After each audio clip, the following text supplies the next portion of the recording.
Bonjour les enfants, je viens pour vous expliquer qu'on a créé une page YouTube pour pouvoir vous continuer les entraînements ensemble par ce biais-là, parce que comme vous savez, on peut plus se déplacer au dojo pour pouvoir s'entraîner comme on le fait habituellement.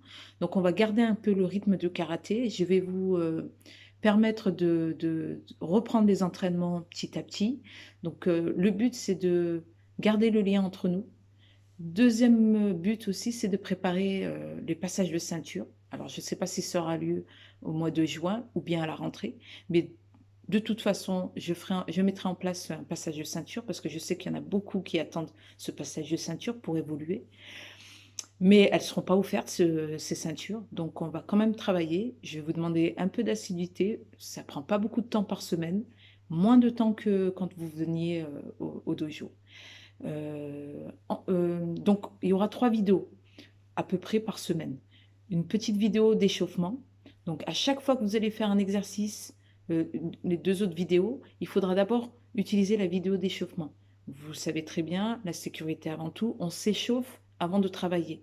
Pourquoi? Pour réveiller le corps et pour éviter des blessures.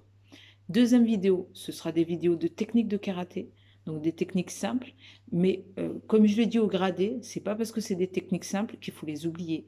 Ce que je vous demande en plus, c'est de mettre la technique, la force et la vitesse ensuite.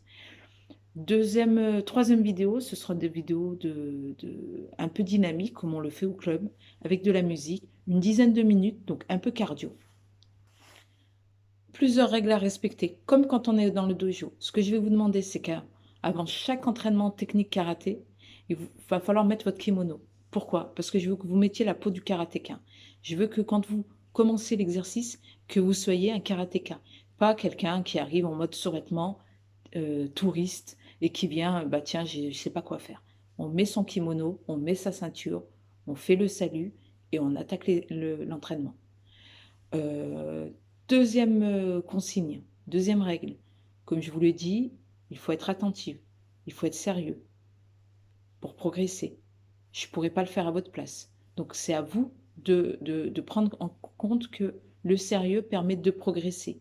Donc l'écoute, n'oubliez pas que le karaté, comme d'autres choses, comme à l'école, on écoute et on observe les mouvements.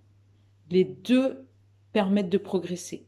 Si on a les yeux ailleurs et si on n'est pas attentif à ce que je dis ou les consignes que je donne, on ne progresse pas. Troisième règle, gardez une bouteille d'eau pour pouvoir boire entre 2 entraînements ou si vous en avez besoin.